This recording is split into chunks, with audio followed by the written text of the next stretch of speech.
Assalamualaikum, Kak. Waalaikumsalam, warahmatullahi. Kami dari Sekolah Agama Rakyat Al-Um nak minta derma untuk perpustakaan sekolah kami. Jumpalah duduk.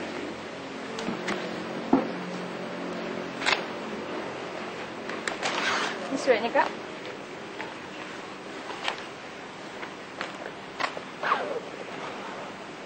Kak nak derma berapa? Sekejap ya.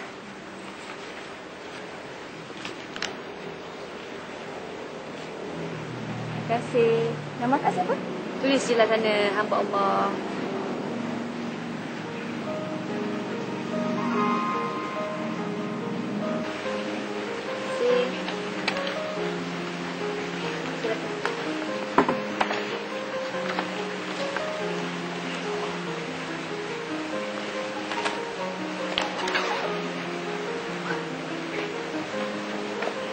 Terima kasih, Kak. Sama-sama. Terima kasih, Kak. Assalamualaikum. Waalaikumsalam, warahmatullahi.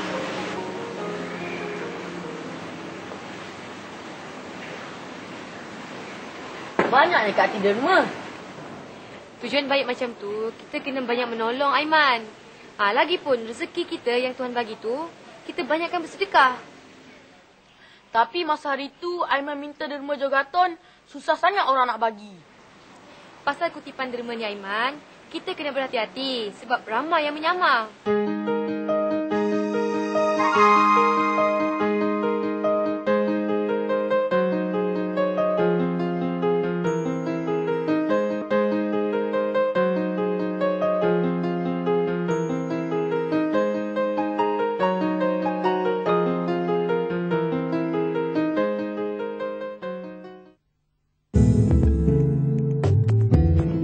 Apa khabar semua? Baiklah, tanpa membuang masa lagi, hari ini Kak Ati akan membawakan satu lagi kisah, iaitu mengenai mensyukuri nikmat dan menghormati rahmat. Tapi sebelum tu, Kak Ati nak tanya Adik Aiman, kenapakah kita perlu bersyukur? Kita perlu bersyukur atas nikmat yang dikurniakan oleh Yang Maha Esa dan sebagai menunjukkan kita sebagai hamba-Nya. Macam itulah jawapan yang Kak Ati nak dengar. Bersyukur amat penting bagi kita sentiasa mengingati dari mana kita datang dan ke mana kita akan pergi. Saya setuju. Ibu dan ayah saya selalu berpesan kepada saya supaya sentiasa bersyukur dengan apa yang kita ada dan jangan sekali-kali kita lupa kepada Yang Maha Berkuasa. Pesanan Ibu Bapa Dewi itu memang penting bagi setiap orang di dunia ni. Setiap orang ada kelebihan dan kekurangan masing-masing. Apakah pendapat Jenny pula? Saya rasa bersyukur sangat atas kejayaan yang saya capai dalam pelajaran. Betul tak, Iman? Sesetengah orang tidak bersyukur dengan keadaan hidup mereka sekarang. Sedangkan masih banyak lagi orang yang lebih susah daripada mereka. Betul kata Aiman tu. Kita sebenarnya bernasib baik kerana kita masih ada segala-galanya. Yalah, saya pun rasa begitu. Saya selalu rasa simpati apabila melihat mereka yang mempunyai kekurangan fizikal dan juga yang sudah kehilangan orang yang mereka sayangi. Saya pun sama, Dewi. Apabila melihat mereka, saya rasa bersyukur kerana masih sempurna sifat dan masih ada orang yang disayangi. Adik-adik mesti dah tak sabar kan untuk melihat kisah menarik kita hari ini? Mari kita saksikan bersama.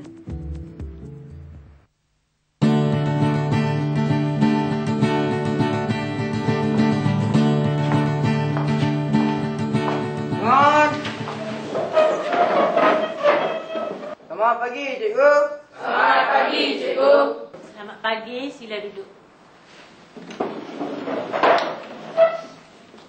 Baik, hari ini cikgu nak memperkenalkan seorang rakan awak yang baru, iaitu Rajan. Datang sini, Rajan. Cikgu harap murid-murid semua dapat memberi kerjasama kepada Rajan. Khalid, cikgu minta kerjasama awak untuk menempatkan Rajan di tempat awak. Mana boleh, cikgu? Saya tak biasa duduk di belakang. Lagipun si Rajan ni dah pelajar baru. Lepas tu, mestilah menghormati pelajar lama.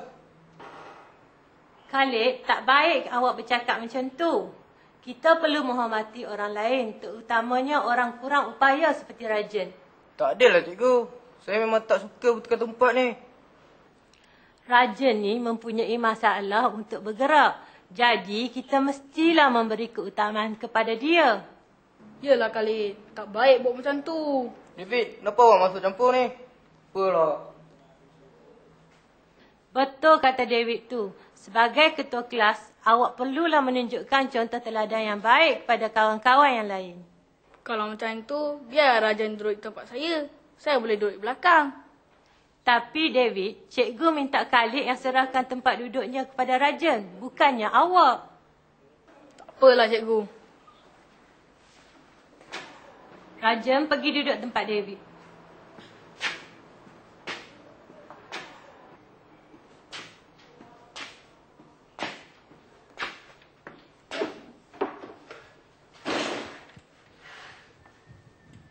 Cikgu harap awak semua dapat mencontohi sikap David. Sila bagi kerjasama awak kepada Rajan kerana dia amat memerlukan pertolongan awak. Termasuklah awak, Khalid. Baik, cikgu.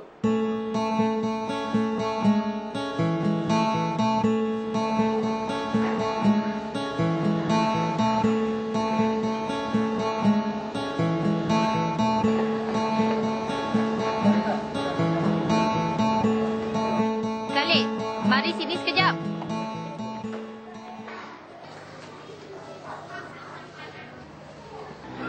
Kenapa, cikgu?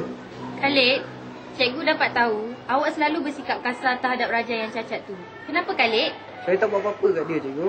Betul, awak tak buat apa-apa. Tapi, dengan mengeluarkan kata-kata mencemuh dia, itu pun merupakan satu deraan juga pada orang kurang upaya macam Rajan tu. Alah, cakap sikit macam itu takkan tak boleh, cikgu. Tak boleh. Kita tak boleh merendahkan keupayaan seseorang. Lebih-lebih lagi, Rajan tu rakan sekelas awak. Dia bukannya menyusahkan awak, kan? Tapi, Cikgu Roslina beri keutamaan pada dia duduk di hadapan. Jadi, saya terpaksa duduk di belakang. Awak kenalah berkorban sikit, Khalid. Apa salahnya duduk di belakang? Tapi, saya dah biasa duduk di hadapan, cikgu. Kita kena berkorban sikit untuk orang kurang upaya macam Rajan tu, Khalid. Itu perbuatan yang mulia. Tapi, cikgu, kenapa saya dibesalkan dalam hal ini, cikgu? Cikgu cuma nak nasihatkan kamu. Jangan keluarkan kata-kata kesat pada Rajan tu. Tak baik perbuatan macam tu. Tapi, saya bukan bergaduh dengan dia, cikgu. Dan saya tak pukul dia pun. Kalau sampai bergaduh dan pukul-memukul, itu lagi tak boleh. Jadi, sebelum sampai bergaduh inilah cikgu nak nasihatkan kamu. Nampaknya, semua orang memenangkan Rajan. Padahal, saya cuma cakap saja. Bukan nak memenangkan dia, Khalid. Tapi, kita kena berikan sokongan serta keistimewaan pada Rajan tu. Sebab, dia tergolong di kalangan orang kurang upaya. Tengoklah nanti, cikgu. Khalid, kita mesti mensyukuri rahmat yang Tuhan berikan kepada kita. Kerana kita tidak dilahirkan cacat macam dia. Oleh itu, jangan sekali-kali bersikap sombong atau meninggi diri. Sekarang, awak boleh masuk ke kelas. Baiklah, cikgu.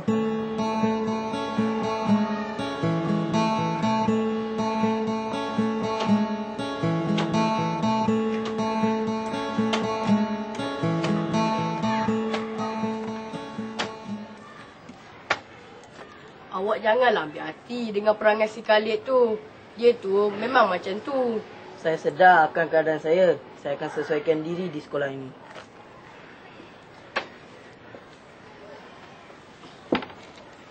Bukan semua orang yang mencemuh awak, Rajan. Hanya Khalid seorang saja. Saya tahu ramai kawan-kawan yang mahu tolong saya. Saya ucapkan terima kasih kepada awak semua. Balik ni, awak ni apa, Rajan? Jangan bimbang. Ada kereta akan jemput saya. Ayah awak ke atau mak awak? Pemandu ayah saya. Ayah awak kerja apa, Rajan? Doktor. Oh, rupanya awak ni anak seorang doktor lah. Ayah saya selalu nasihatkan saya supaya sentiasa tenang dalam menghadapi apa saja keadaan. Dan dia juga nasihatkan saya supaya berbuat baik dengan semua orang. Rajan, saya minta dia dululah. Saya balik dengan jalan kaki saja. Sebab rumah saya dekat dengan sekolah ni. Terima kasih kerana temankan saya, ya. Sama-sama.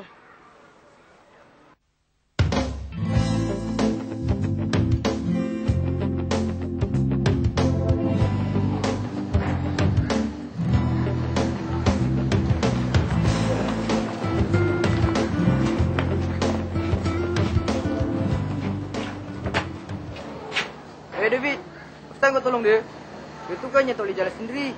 Dengan ngada je tu. Khalid, tak baik cakap macam tu. Hormatlah perasaan orang lain. Sudahlah David, kau jangan nak belagak lah. Dia tu kan ada tongkat untuk berjalan. Menyusahkan orang saja.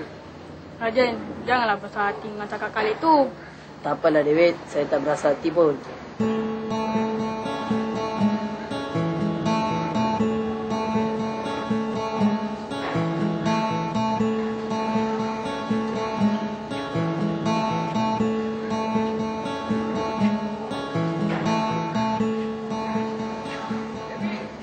Weh, kau jatuh weh. Kenapa ni?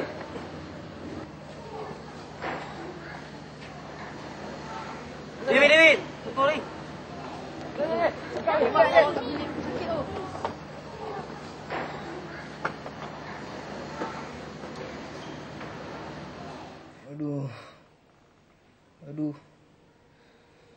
Aduh, sakitnya kepala. Aduh. Bertenang, Khalid. Sekarang awak berada di dalam bilik sakit. Tadi awak terjatuh. Kepala awak luka parah. Awak pingsan tadi. Yalah Khalid, ayah Rajan yang merawat awak. Dia ni seorang doktor. Maafkan saya, Rajan. Saya dah banyak bersalah pada awak. Tak apalah Khalid, saya pun tak ambil hati. Yalah Khalid, janganlah risau. Baguslah, Khalid, kalau awak sudah sedar sekarang.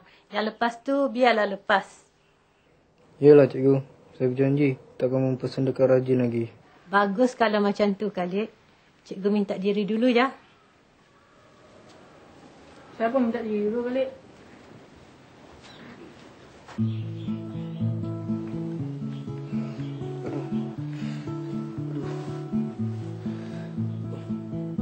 Rajan, maafkanlah saya, Rajan. Kerana saya banyak menyusahkan awak. Tak apalah Khalid, saya maafkan awak.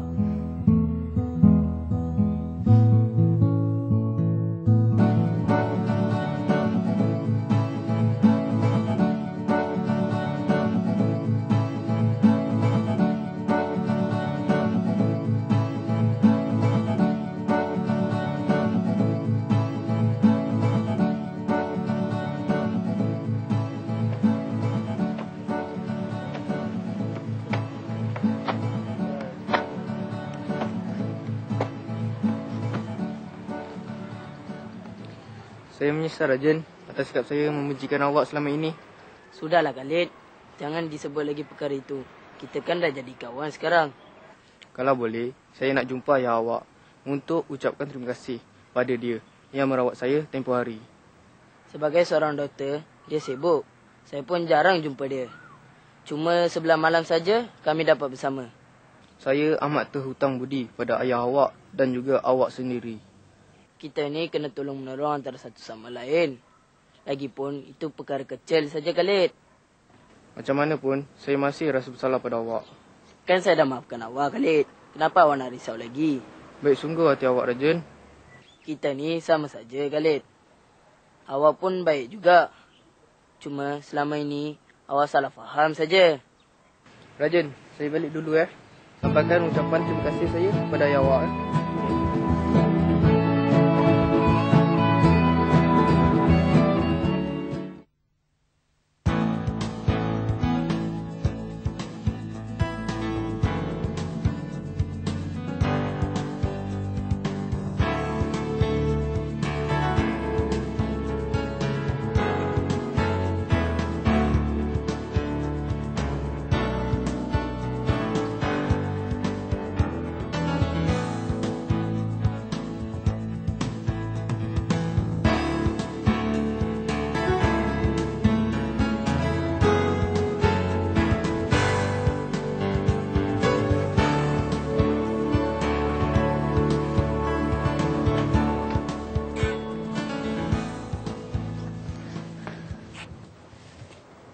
Awak janganlah sedih sebab tak ada duit nak bayar yuran tu.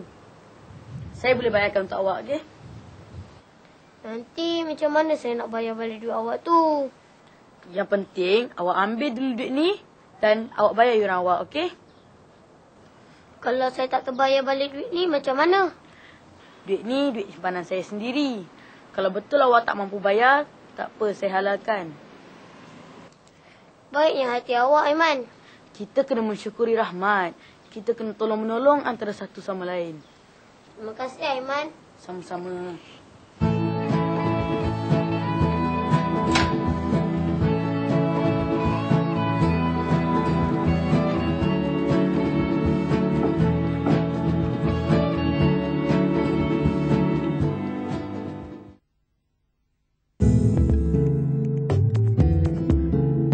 Nampaknya, Khalid dan Rajan dah berbaik semula. Inilah yang harus dilakukan oleh semua orang. Saling memaafkan antara satu sama lain. Saya rasa Rajan adalah seorang yang sangat ikhlas dan baik hati. Saya harap Rajan ni agar lebih ramai yang mencontohi Rajan. Saya setuju, Aiman. Kalau ikutkan, bukan mudah untuk kita memaafkan seseorang yang pernah menyakiti hati kita. Tetapi, rajin dengan ikhlas memaafkan kesalahan Khalid. Kak Ti rasa kita perlu contohi Rajan. Malah, Kak Ti rasa Khalid pun sebenarnya seorang yang baik hati dan ikhlas. Yalah Kak Ti, tak sangka Khalid pun sebenarnya baik orangnya. Akhirnya dia mengakui kesilapan yang dilakukannya. Sebenarnya, mengakui kesilapan yang kita lakukan dan cuba memperbetulkannya adalah sesuatu perkara yang sangat baik. Kak Ti harap adik-adik di rumah pun mendapat manfaat daripada kisah kita tadi.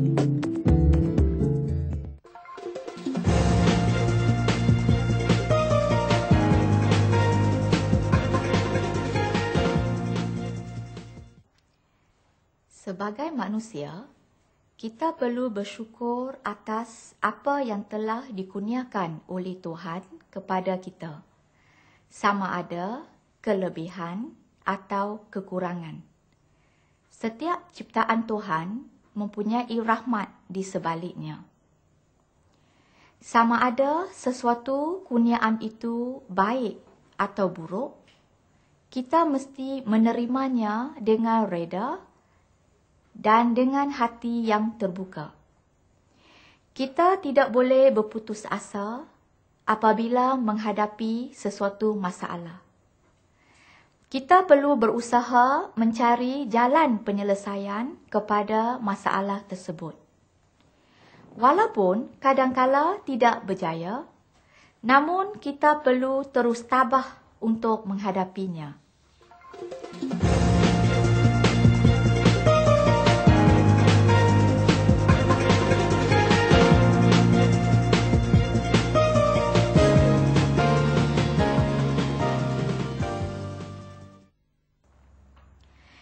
Kita harus bersyukur dengan apa yang kita ada.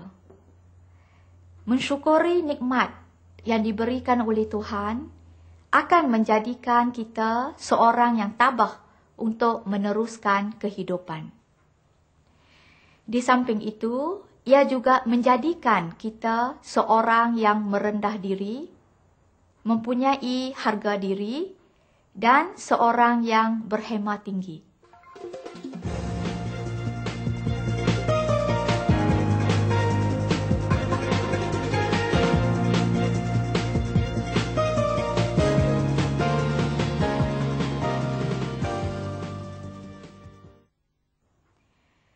Terdapat banyak sebab untuk kita bersyukur.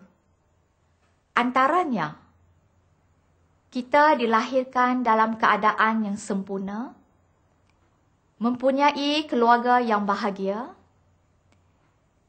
menerima pendidikan yang baik, kesihatan yang baik, dan banyak lagi. Walaupun kadangkala kehidupan kita tidak seperti yang kita harapkan, namun kita perlu pasrah dan berusaha untuk memperbaiki kehidupan itu.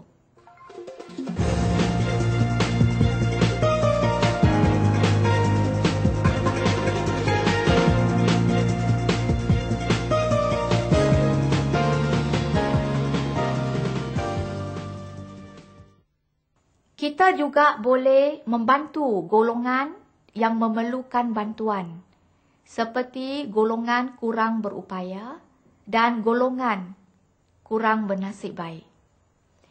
Golongan ini memerlukan bantuan kita dan kita mestilah membantu mereka dengan ikhlas. Kita juga boleh menghulurkan bantuan sama ada sokongan moral, sokongan kebendaan mahupun tenaga. Kita juga perlu menghormati dan mengambil kira perasaan dan keperluan mereka apabila melakukan sesuatu. Contohnya, membantu orang kurang berupaya melintas jalan atau menderma pakaian kepada orang miskin.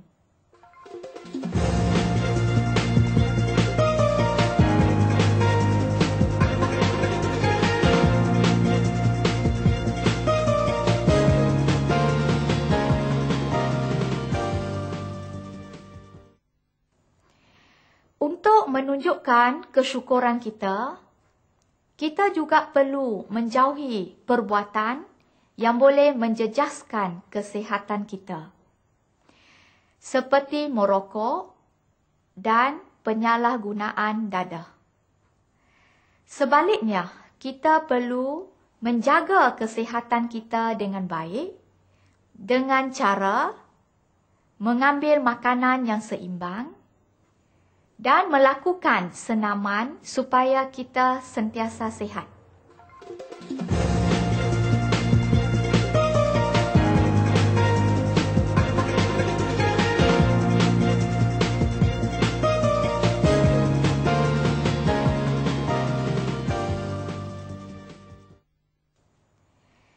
Sebagai tanda kesyukuran, kita juga perlu menilai dan berfikir secara matang dan rasional sebelum mengambil sesuatu tindakan.